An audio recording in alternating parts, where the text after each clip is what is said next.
بسم اللہ الرحمن الرحیم۔ السلام علیکم۔ قرآن کریم کے ایسے کون سے الفاظ ہیں جن کا مطلب آج تک اللہ کے سوا کسی کو نہیں پتہ؟ اللہ کے عرش پر موجود لوح محفوظ کیا ہے؟ پل صراط کیا ہے؟ آئیے اسلامی تعلیمات کی روشنی میں نئے ترین سوالوں کے جوابات جاننے کی کوشش کرتے ہیں۔ جیسا کہ آپ جانتے ہیں کہ قرآن کریم کی ایک ایک آیت اور لفظ کا مطلب اور اس کی تفسیر دنیا کا ہر مسلمان جان سکتا ہے، لیکن قرآن کریم کے اندر کچھ الفاظ ایسے ہیں جن کا مطلب آج تک کسی کو نہیں پتہ اور نہ ہی قیامت تک کسی کو معلوم ہوگا۔ یہاں تک کہ خود رسول اللہ صلی اللہ علیہ وآلہ وسلم نے بھی اس الفاظ کا مطلب صحابہ کرام کو نہیں بتایا، انہیں راز رکھا گیا، جس کے پیچھے ایک بہت بڑی حکمت ہے۔ ان الفاظ کے حروف کو لوح قرآنی کہتے ہیں، جو کہ آپ نے اکثر لوگوں کو گھروں میں فریم کروا کر یا پھر تعویذ بنا کر برکت کے لیے لٹکائے دیکھا ہوگا۔ یہ الفاظ اللہ اور اس کے رسول کے درمیان ایک کوڈ ورڈ ہیں جن کا مطلب امت کو نہیں بتایا گیا، جبکہ بہت سارے علماء کرام یہ اندازہ لگاتے ہیں کہ ان الفاظ کے اندر قیامت کے دن محمد صلی اللہ علیہ وآلہ وسلم کی امت کے لیے خوشخبریاں چھپی ہیں جو کہ قیامت کے دن ان کے کام آئیں گی، لیکن اگر انہیں دنیا کے اندر یہ بیان کر دیا جاتا تو شاید لوگ آخرت کے لیے اتنی محنت نہ کرتے جتنا کہ آج جہنم اور اللہ کے خوف سے کرتے ہیں۔ جیسا کہ میں نے پہلے کہا ہے کہ علماء کرام کے اندازے ہیں اور ہر فرقے کے علماء کرام اس کا الگ الگ مطلب نکالنے کی کوشش کرتے ہیں، جو کہ ٹھیک نہیں ہے، اور کوئی بھی شخص قیامت سے پہلے یہ کوڈ ورڈ نہیں جان سکتا کہ آخر ان الفاظ کا مطلب کیا ہے۔ کیا یہ واقعی کوئی خوشخبری ہیں یا پھر کوئی وعید یا وارننگ والے الفاظ؟ آج تک آپ نے یقیناً لوح محفوظ کا نام تو ضرور سنا ہوگا، اور لوح محفوظ وہ تختی ہے جس پر ساری کائنات کی تقدیر اور قیامت تک ہونے والے تمام معاملات کا علم پہلے سے لکھا ہوا ہے۔ اس علم میں اللہ پاک جس کو جتنا چاہتا ہے عطا فرماتا ہے، اور لوح محفوظ انسانوں کی پہنچ سے دور ہے سوائے فرشتوں کے۔ یہ اللہ کے عرش کے پاس محفوظ ہے جس پر مکمل قرآن پاک درج ہے۔ دنیا کائنات کی کوئی بھی مخلوق نہ اس میں کوئی علم چوری کر سکتی ہے اور نہ ہی ان کو تبدیل کر سکتی ہے، اور تمام آسمانی کتابیں نازل ہونے سے پہلے اسی لوح محفوظ پر لکھی ہوئی تھیں۔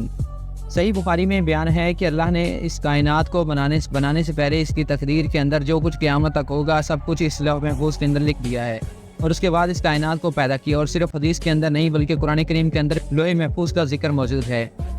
قرآن پاک میں فرمایا گیا ہے کہ یہ بزرگی والا قرآن جو کہ لوح محفوظ کے اندر لکھا ہوا ہے، پھر سورہ الواقعہ کے اندر بیان ہوتا ہے کہ یہ قرآن عزت والا ہے جو کہ لوح محفوظ کے اندر موجود ہے، اسے صرف پاک فرشتے چھو سکتے ہیں، نہ کوئی انسان اور نہ کوئی جن۔ انسانوں کا ہر چھوٹا بڑا عمل اس کے اندر لکھا ہوا ہے، اور یہ لوح محفوظ اللہ کے عرش کے پاس موجود ہے جو کہ سفید موتیوں سے بنی ہے، اس کے صفحات صرف یاقوت کے ہیں،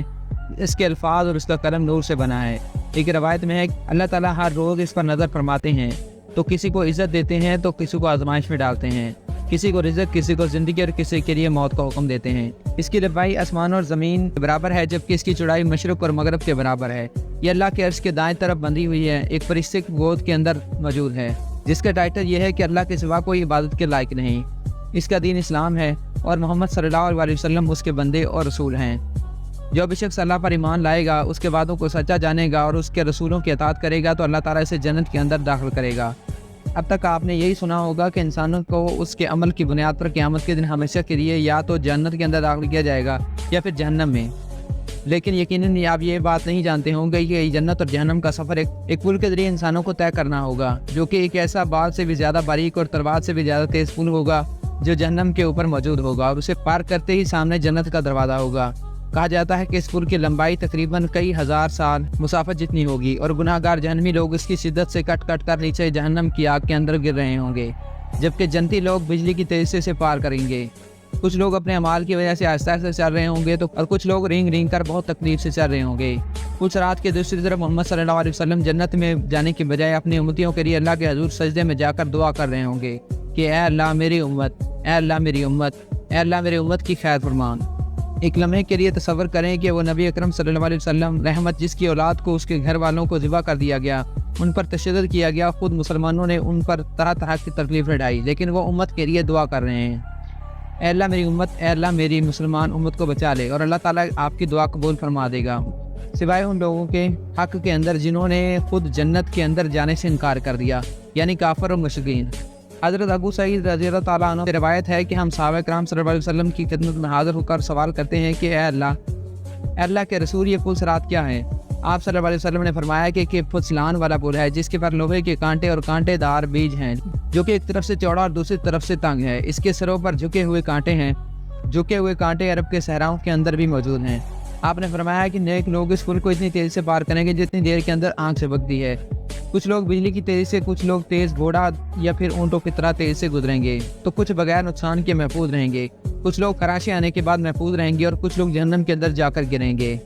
اور آخری شخص اس پل پر گھسیٹ گھسیٹ کر گزرے گا۔ اب یہاں پر ایک انتہائی اہم سوال پیدا ہوتا ہے کہ کیا خود رسول اللہ صلی اللہ علیہ وسلم بھی اس پل پر صراط کو پار کر کے جنت کے دروازے پر پہنچے ہوں گے، اور کیا تمام انبیاء کرام کو بھی ایسے ہی پار کرنا پڑے گا؟ اس کا جواب ہے کہ نہیں، کیونکہ ایک حدیث مبارکہ کے اندر بیان ہے کہ اللہ کے رسول صلی اللہ علیہ وسلم نے فرمایا کہ اللہ تعالیٰ 4 لاکھ لوگوں کو میری امت میں سے بغیر حساب کتاب کے جنت کے اندر داخل فرمائیں گے۔ اب اس حدیث مبارکہ سے ظاہر ہے رسول پاک صلی اللہ علیہ وسلم اور آپ کی امت میں سے تمام شہداء، آپ کے اہل بیت اور آپ کی تمام پاک بیویاں اور اللہ کے نیک بندے ان 4 لاکھ لوگوں کے اندر شامل ہوں گے، جنہیں بنا کسی امتحان کے اس پل صراط سے گزارا جائے گا اور جنت کے دروازے تک پہنچا دیا جائے گا۔ پل صراط کے متعلق ایک اہم بات یہ بھی ہے کہ انتہائی اندھیرے میں ہوگا، اور جنت اور جہنم کے درمیان یہ پہلے سے موجود نہیں ہوگا، بلکہ اسی وقت اسے لا کر وہاں پر رکھا جائے گا۔ جہنمی لوگ اپنے رشتہ داروں کو اپنے سامنے کٹ کٹ کر چیختے چلاتے جہنم کے اندر گرتا ہوا دیکھے ہوئے، مگر کسی بھی شخص کو کسی دوسرے شخص کی پرواہ نہیں ہوگی سوائے اپنی خود کی جان بچانے کے۔ روایت ہے کہ ایک دن حضرت عائشہ رضی اللہ تعالیٰ عنہ قیامت کو یاد کر کے رونے لگیں، تو رسول اللہ صلی اللہ علیہ وسلم نے پوچھا کہ عائشہ کیا بات ہے؟ حضرت عائشہ نے فرمایا کہ مجھے قیامت یاد آ گئی۔ یا رسول اللہ، کیا اپنے والدین کو وہاں پر یاد رکھیں گے؟ کیا وہاں پر ہم اپنے پیارے لوگوں کو یاد رکھیں گے؟ آپ صلی اللہ علیہ وسلم نے فرمایا کہ ہاں، یاد رکھیں گے، لیکن وہاں پر 3 مقامات پر ایسے ہوں گے جہاں پر کوئی بھی شخص کسی کو یاد نہیں رکھے گا۔ نمبر 1، جب کسی کا نامہ اعمال تولے جائیں گے۔ نمبر 2، جب نامہ اعمال دیا جائے گا۔ نمبر 3، جب لوگ پل صراط پر ہوں گے۔ یا اللہ، ہمیں بھی ان خوش نصیب لوگوں کے اندر شامل فرما دیجیے جو کہ پل صراط کو آسانی سے پار کر لیں۔ اللہ تعالیٰ ہمیں سمجھنے کی اور نیک عمل کرنے کی توفیق عطا فرمائے۔ آمین ثم آمین۔